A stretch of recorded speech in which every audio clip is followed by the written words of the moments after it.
నమస్తే, welcome to our channel. Vallabhaneni Vamsi అరెస్టుతో YCP alert అయిందా? మరి వైసీపీ వెన్నులో వణుకు పుట్టి ఈ అరెస్టు గురించి మాట్లాడడమే కాకుండా ఆ కీలక నేతలందరూ కూడా తప్పించుకునే ప్రయత్నం చేస్తున్నారా? మరి ఇప్పటికే సేఫ్ గేమ్ ఆడుతున్న నేతలందరూ కూడా తప్పించుకునే ప్రయత్నం చేస్తున్నారంటూ వార్తలు వస్తున్నాయి. మరి దీనిపై పూర్తిగా విశ్లేషించడానికి మనతో పాటుగా ఉన్నారు ప్రముఖ రాజకీయ విశ్లేషకులు అరసుమేలి శ్రీనివాస్ గారు. సార్ నమస్తే. నమస్కారం సార్, అసలు 2019 నుంచి 2024 వరకు కూడా అధికారంలో ఉండగా కూడా పేట్రేగిపోయి మాట్లాడిన వారు వంశీ అరెస్ట్ అయిన సమయంలో కానివ్వండి, తర్వాత కానివ్వండి, జగన్ తో సహా ఎవరు కూడా ఈ అరెస్ట్ పై స్పందించలేదు. మరి కొడాలి నాని కానివ్వండి, వంశీ కానివ్వండి, వీళ్ళిద్దరూ కూడా ఎంతో స్నేహంగా ఉన్నారు అధికారంలో ఉన్నప్పుడు. మరి ఈ అరెస్ట్ తో ఇప్పటికే సేఫ్ గేమ్ ఆడుతున్న వాళ్ళందరూ కూడా ఇకపై విదేశాలకు వెళ్లిపోయే ఛాన్స్ ఉందని కూడా పలువురు రాజకీయ విశ్లేషకులు చెప్తున్నారు. మరి దీనిపైన మీ విశ్లేషణ ఏంటి సార్? నిజంగా వాళ్ళు పారిపోయే ప్రయత్నం చేస్తున్నారా? ఇది ఏమవుద్దంటే, సాధారణంగా ముందు వాళ్ళు భయపడ్డారు. ఎందుకంటే లోకేష్ గారు రెడ్ బుక్ అంటాం, చంద్రబాబు నాయుడు గారు కూడా సీరియస్గా తీసుకున్నాడేమో, పవన్ కళ్యాణ్ గారు కూడా చాలా స్పీడ్గా ఉంటాడు, నాయకులందరూ కూడా రగులుతూ ఉన్నారు, కేడర్ అంతా రగిలిపోతున్నారు అనేటువంటి భయం వాళ్ళకి వచ్చింది. రిజల్ట్ ఎలా వచ్చిన తర్వాత జనాలు ఎంత కోపం ఉందనేటువంటిది బయటపడింది. వాళ్ళు ఏం తప్పులు చేశారో వాళ్ళకే తెలుసు. వాళ్ళు చేసిన తప్పు వాళ్ళకి తెలుస్తుంది కదా.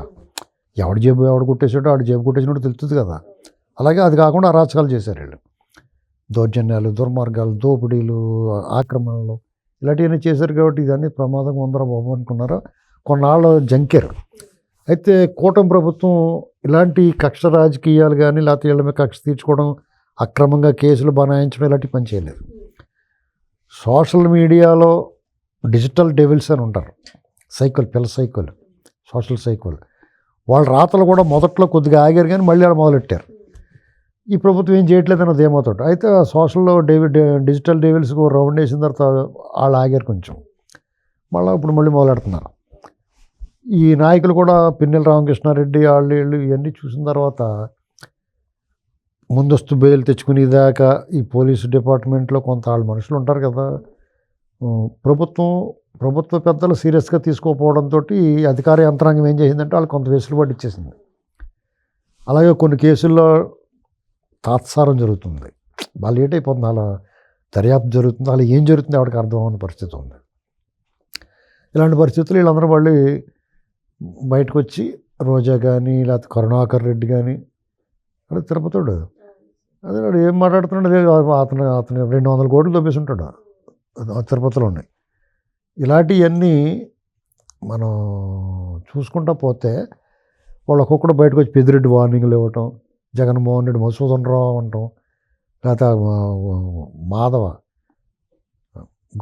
గోరంట్ల మాధవ ఎవరు ఉన్నాడు కదా అతను, వీళ్ళు ఒక్కొక్కళ్ళు బయటకు వచ్చి వార్నింగ్లు ఇవ్వటం అది ఇది చేస్తున్నారు. ఈ లోపల వంశీ అరెస్ట్ వంశీ కూడా మరి తక్కువ తిన్నడా, వీళ్ళు లోకు కట్టినట్టు కదా, ప్రభుత్వాన్ని అవమానించినట్టు, సవాలు విసిరినట్టు ప్రభుత్వాన్ని. ఎందుకంటే గన్నవరం కేసులో ఎవరైతే కంప్లైంట్ ఇచ్చాడో అని కిడ్నాప్ చేశాడు, కొట్టి తిట్టి డబ్బులు ఆశపెట్టి స్వయంగా తీసుకెళ్ళి కోర్టు దగ్గర దింపి కేసు విత్డ్రా చేయించుకున్నాడంటే ఎంత ధైర్యం ఉండాలి. అంటే అది ధైర్యం అనుకోవట్లేదు, వీళ్ళ మీద వీళ్ళు ఏం చేయట్లే అని ఒక ఇదనమాట, బరిదిగింపు.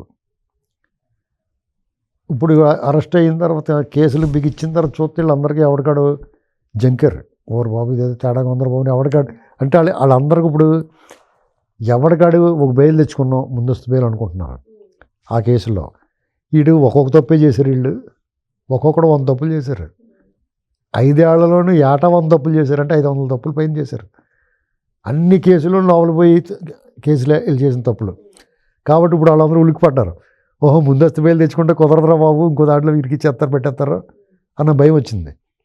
కొడాలి నాని అయితే నెక్స్ట్ నువ్వే అంటారు కదా, అలాగా నెక్స్ట్ నేనేమో అన్న దాంతో అతను మామూలుగానే బయట ఎక్కడ కనపడట్లేదు, మాట్లాడట్లేదు. ఈ వంశీ విషయంలో కూడా మామూలుగా అయితే మాట్లాడాలి. ఇదివరకు ఎక్కడ సేమ చిట్టుకుమంటే బయటకు వచ్చి మాట్లాడేవాడు.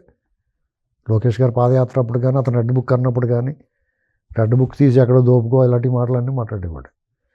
మరి ఇప్పుడు మాట్లాడట్లేదంటే భయమే. వాళ్ళు ఏంటంటే టీవీలో కూర్చొని వాళ్ళ బ్యాచ్ అంతా మాట్లాడతారు. రేపు మాపు వాళ్ళ దగ్గరికి వచ్చిన తర్వాత వాళ్ళని కూడా తీసుకెళ్ళి ఇప్పుడు మాట్లాడని చెప్పి తీసుకెళ్ళి కూర్చోబెట్టారు ఇంకా పోలీసుల దగ్గర. అప్పుడు తెలుస్తుంది వాళ్ళకి ఏంటంటే, అంటే అప్పుడు అతను వంశీ అరెస్ట్ అయ్యాడు.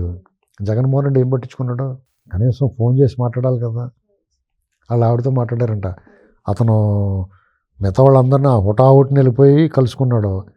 అతనికి వాళ్ళు అనవసరంగా పిల్లి గడ్డానికి జపాన్ బ్లేడ్ లేగానే, పిల్లి గడ్డం చిన్న గడ్డం ఉన్నవాడికి జపాన్ బ్లేడ్ ఇచ్చి గీసుకోవాలి. ఏ బ్లేడ్ ఇచ్చుకున్నా గీసుకోవచ్చు కదా గడ్డం.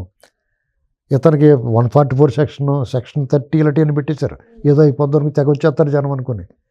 150 మంది కూడా లేరు అక్కడ. అందులో ఒకడు కూడా గుర్తింపు పొందిన నాయకుడు లేడు. అంటే అతను వదిలేశారు వాళ్ళు. జగన్మోహన్ రెడ్డి అనేటువంటి వ్యక్తి వాడుకుని వదిలేస్తాడు. పెళ్ళిళ్ళకి పోయాడు, వరుసగా ఏ పెళ్ళి మాత్రలేదు, అందులో విందు భోజనానికి మరిగాడు. ఆ ఫంక్షన్లకు వచ్చే ప్రెస్ మీట్లు కూడా పెడుతున్నారు. ఎంత డబ్బున్నా, ఎంత నువ్వు తినగలిగిన శక్తి ఉన్నా, పెళ్లి భోజనాలకి వీటికి అలవాటు పడ్డవాడు అక్కడికే పోవాలంటారు. దారిని పడిపోతే ఏదైనా పెళ్లి జరుగుతుందానికి పిలవపోయినా పోయి తినేయాలి పెద్ద ఎవరికన్నా. దానికి అలవాటు పడిపోయిన వాళ్ళు ఉంటారు కొంతమంది. అలాగే అలవాటు పడిపోయి ఏ పెళ్లి మాంతలేదు అతను. ఏంటండి ఇక్కడ ఇతను ఎలాగే సీరియస్ మ్యాటర్ అరెస్ట్ చేయడం మన కోసమే కదా తిట్టాడు. జగన్మోహన్ రెడ్డిని ఆనందపరచడానికి తప్ప 2 సార్లు టికెట్ ఇచ్చి రాజకీయ భిక్ష పెట్టిన వాళ్ళని, పైగా ఆడవాళ్ళని, రామారావు గారు అమ్మాయిని నోరు ఎలాగొచ్చింది అతనికి. దాన్ని పట్టుకుని మిగతా యాదవులు మాట్లాడారు. ఇతను మొదలు పెట్టాడు కాబట్టి మిగతా యాదవులు మొదలెట్టారు. ఎదవలని కూడా అనుకోడు, ఎదవన్నారు ఎదవలు అన్నారు వాళ్ళని. ఇట్లా ఆడవాళ్ళు మాట్లాడుతున్నట్టండి. ఇప్పుడేమో ఇతను మంచం లేదు, అందుమేక పరుపు లేదు, టిక్కలు లేవు, లేకపోతే ప్లాస్టిక్ బకెట్ లేదు, నేను ఆ ల్యాబరేటరీకి వెళ్ళను నేను అన్నాడు. ల్యాబరేటరీకి వెళ్ళకపోతే చెమ్మటికి పోదామంటే ఊళ్ళో అయితే చెరుగొట్టుమే పోరా అంటాం. జైలు ఎలా కుదురుతుంది? దాని తలుపులు కూడా ఉండవు. ఇంకా నయం, కామన్ బ్యారక్స్లో వెళ్ళేది సంతోషించాలి అతను. 4-5 కలిపి కామన్ బ్యారక్స్ తలుపులు గట్ట ఉండవు. ఒకటే గడేసేసి మొత్తం వదిలేస్తారు అందరూ. అందులో టాయిలెట్స్ కూడా అందులోనే ఉంటాయి. ఆ తలుపులు గెలుపు ఉండవు వాటికి. ఇతను సెపరేట్గా ఇచ్చి ఉంటారు ఏదో ఒకటి. దాని వరకు సంతోషపడాలి. అంతేగాని నడుము నొప్పి, మరి డాక్టర్ గారు పరీక్ష చేసినట్టు చెప్పలేదా డాక్టర్కి? నా నడుము నొప్పి ఉందండి, లేకపోతే తలనొప్పి ఉంది, కొన్నాళ్ళు ఇక్కడ హాస్పిటల్లో ఉంటాను, నేను సకల సౌకర్యాలు పొందుతాను, కావాలితే కాలుకి గొలుసేసి కట్టేసుకోండి అని చెప్పుకోవచ్చు. చాలామంది చేస్తారు ఆ పని. హాస్పిటల్ అని చెప్పేసి ఒంట్లో బాగాలేదని సర్టిఫికేట్ కూడా డాక్టర్ల చేత చెప్పించుకుని హాస్పిటల్లో ఉంటారు, జైల్లో ఉండకుండా. అది ఎవడో పట్టించుకోడు. కానీ నీ విషయంలో పట్టించుకుంటారు. ఎందుకంటే నువ్వు మామూలుడు కాదు కదా, నువ్వు చేసిన పనులు మామూలు పనులు కాదు కదా.